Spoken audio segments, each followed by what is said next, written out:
Hi friends, అందరికీ నమస్తే. Once again welcome back to our channel. మరి ఎండలకి రోటీలలోకి లైట్గా మైల్డ్గా అనిపించేటట్టు కమ్మటి పాల సొరకాయ కూరని ఎలా తయారు చేసుకోవాలో చూద్దామండి. అందుకు ఒక ఫ్రెష్ సొరకాయని తీసుకొని పీల్ తీసుకొని గింజలు తీసుకొని శుభ్రంగా కడిగేసుకొని చిన్న చిన్న ముక్కలుగా చేసుకొని పక్కన పెట్టుకోవాలి. మరి కూర కోసం కడాయిని పెట్టుకొని ఆయిల్ని వేసుకొని పోపు దినుసులు, జీలకర్ర, తరిగిన ఉల్లిపాయ ముక్కలు, పచ్చిమిర్చి ముక్కలు, కరివేపాకు, కాస్త ఇంగువ, పసుపు, అలాగే కొన్ని వెల్లుల్లి రెబ్బలు వేసుకొని సొరకాయ ముక్కలు వేసుకొని తగినంత ఉప్పును కూడా వేసుకొని మిక్స్ చేసేసుకొని కవర్ చేసుకొని సాఫ్ట్గా ఉడికిపోయే వరకు కూడా ఈ విధంగా ఉడికించుకోవాలి.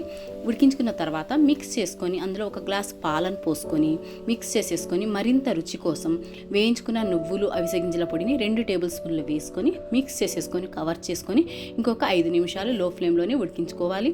తర్వాత మంచి ఫ్లేవర్ కోసం కసూరి మెథిని కానివ్వండి, కొత్తిమీరని కానీ వేసుకొని ఇంకొక 2 నిమిషాలు కవర్ చేసుకొని లో ఫ్లేమ్లో పెట్టుకోవాలి. తర్వాత చూసుకుంటే మీ రోటీలలోకి ఎంతో కమ్మగా ఉండే పాల సొరకాయ కూర రెడీ అయిపోతుంది.